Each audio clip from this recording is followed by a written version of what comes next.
Romans 12, verse 1 and 2 says, I appeal to you, therefore, brothers, by the mercies of God, to present your bodies a living sacrifice, holy and acceptable to God, which is your spiritual worship.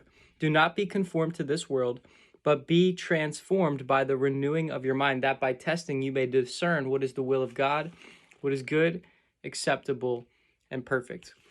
You see, Paul starts off and he says, I appeal to you based on the mercies of God.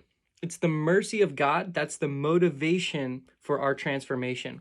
It's what Christ did on the cross when he died for us and rose again and put his spirit in us. That's the inner strength. That's the gasoline to the car that fuels our transformation. And because of God's love, we should respond by presenting our body a living sacrifice every day, taking up our cross, denying ourselves, saying, Christ, I want to do your will, not my own will.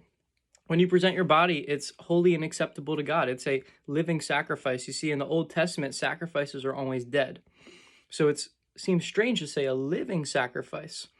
But the sacrifice that you give to God is your life. Paul said, for to me to live is Christ and to die is gain.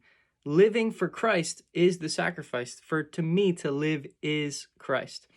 Then it also says, don't be conformed to the world. Don't let the world squeeze you into its mold. Instead, I want you to think differently. I want you to be transformed. And transformation always starts with the mind. The mind leads to actions, to your heart. What you think leads to your heart, which leads to your hands.